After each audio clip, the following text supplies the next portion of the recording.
Hello friends, welcome to Shailuna Kapuganti channel. అందరికీ నమస్తే అండి. నీలాతుంగస్థనగిరితటీ సుప్తముద్బోధ్య కృష్ణం పారాధ్యం స్వం శృతిశతశిరసిద్ధమధ్యాపయంతి స్వోచ్ఛిష్టాయాం స్రజనిగలితం యా బలాత్కృత్య భుంక్తే గోదా తస్యై నమ ఇదమిదం భూయ ఏవాస్తు భూయః. గోదాదేవి మనకు అందించిన తిరుప్పావై అనే దివ్య ప్రబంధంలోని చివరి పాసురం ఇదే. అంటే ధనుర్మాసంలో 30వ రోజు 30వ పాసురం ఏమిటో గోదాదేవి మనకి ఏమి తెలియచేస్తుందో మనం తెలుసుకుందాం.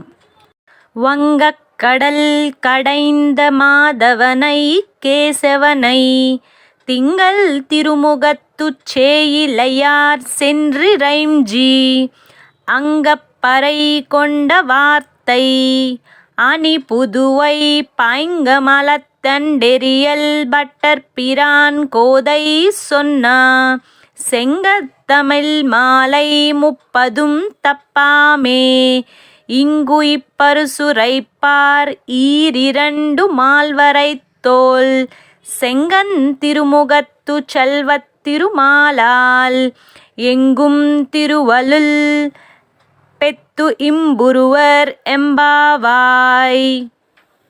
తిరుప్పావైలోని 29వ పాసురము మరియు ఈ పాసురం అంటే 30వ పాసురం, ఈ రెండింటినీ కూడా మనం ఫలశ్రుతి పాసురాలు అంటారు.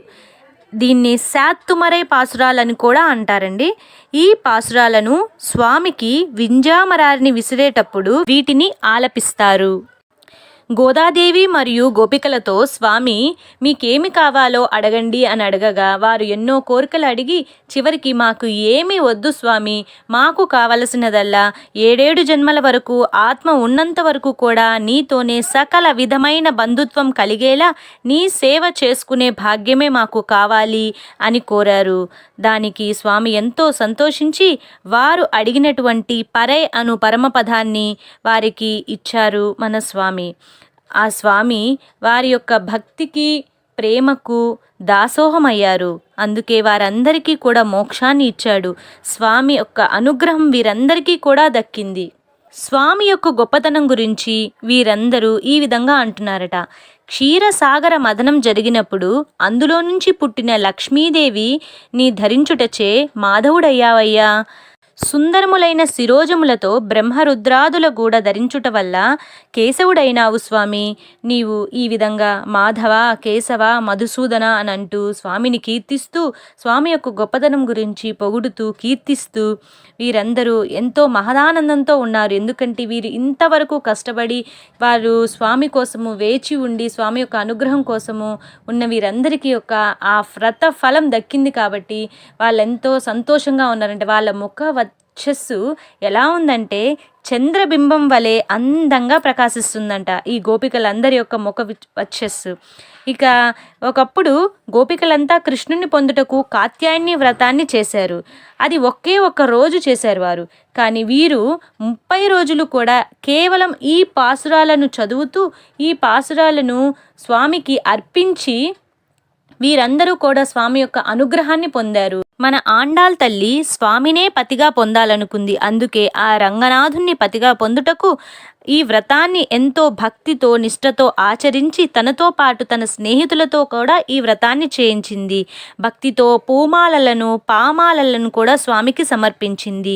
పూమాలలు అంటే స్వామి కోసం తన తండ్రి తయారు చేసినటువంటి తులసి మాలలను మొదట తను ధరించి తర్వాత వాటిని స్వామికి సమర్పించేదట. అంటే తను ముడిచి విడిచిన దండలు. అందుకే మనము గోదాదేవిని ఆముక్త మాల్యద అని కూడా పిలుస్తారు. ఈ మాలలు స్వామికి ఎంతో ఇష్టమన్నట. ఇక పామాలలు అంటే పాటల మాల. తిరుప్పావై అనే 30 పాసురాల దివ్యమైన పాటలను స్వామి కోసం రచించింది మన గోదాదేవి. స్వామిని కీర్తిస్తూ స్వామికే ఈ పాటల మాలను పాసురముల మాలికగా కూర్చి స్వామికి అర్పించింది. కలియుగంలో మానవ కన్యగా జన్మించినటువంటి మన గోదాదేవి 30 రోజులు ఈ మార్గశీర్ష స్నాన వ్రతాన్ని తను ఆచరించి మిగతా వారందరి చేత ఆచరింపచేసి 30 పాసురాలను ఆలపించి స్వామికి సమర్పించడం ద్వారా స్వామి యొక్క అనుగ్రహాన్ని పొందారు గోదాదేవి మరియు వారి గోష్ఠి అందరూ కూడా. ఈ వ్రత సమాప్తి సమయానికి శ్రీరంగనాథుడు తన అంతరంగ భక్తులను శ్రీవిల్లిపుత్తూరుకు పంపి గోదాదేవిని, ఆమె తండ్రి విష్ణుచిత్తుని, వారి పరివారాన్ని శ్రీరంగ క్షేత్రానికి పిలిపించుకుంటాడు. అందరి సమక్షంలో ఆమెను పాణిగ్రహణం చేసి తనతో చేర్చుకుంటాడు. గోదాదేవి తాను గానం చేసిన ఈ తిరుప్పావై 30 పాసురాలను భక్తితో క్రమం తప్పకుండా పఠించే వారికి తనకు లభించిన ఫలితమంతా లభిస్తుందని మంగళాశాసనం చేసింది. ఎవరైతే భక్తి శ్రద్ధతో స్వామిని పూజిస్తారో వారి యొక్క సకల కోరికలు, సకల సంపదలు, సౌభాగ్యాలు అందరికీ సిద్ధిస్తాయని తల్లి గోదాదేవి స్వయంగా తాను తెలియచేసింది. గోదాను రంగనాయకిని చేసిన ఈ భగవద్ అనుభవానికే భోగము అని పేరు. ఆనాటి నుంచి గోదా రంగనాథుల కళ్యాణ దినమునకు భోగి అనే పేరు వచ్చింది. అదే సంక్రాంతి ముందు మనం జరుపుకునే భోగి పండుగ. ధనుర్మాసంలో ఈ తిరుప్పావై అనే దివ్య ప్రబంధంలోని 30 పాసురాలను ప్రతిరోజు ఎవరైతే తన వలనే అనుసంధానం చేస్తారో, చదువుతారో, వింటారో వారికి కూడా ఈ వ్రత ఫలం దక్కుతుందని గోదాదేవి మనకు తెలియచేసింది. ఈ పాసురాలే ఆ స్వామి యొక్క కటాక్షమును మనలను అనుసంధానం చేస్తాయి. అంటే స్వామిని పొందుటకు సులభమైన మార్గం ఈ పాసురాల ద్వారా పొందవచ్చు అని చెప్పి గోదాదేవి మనకు తెలియచేసింది. అందరికీ ఆ స్వామి యొక్క కటాక్షం, అనుగ్రహం కలగాలని కోరుకుంటూ thanks for watching this video. అందరికీ నమస్తే అండి. ఆండాల్ తిరువడిగలే శరణం.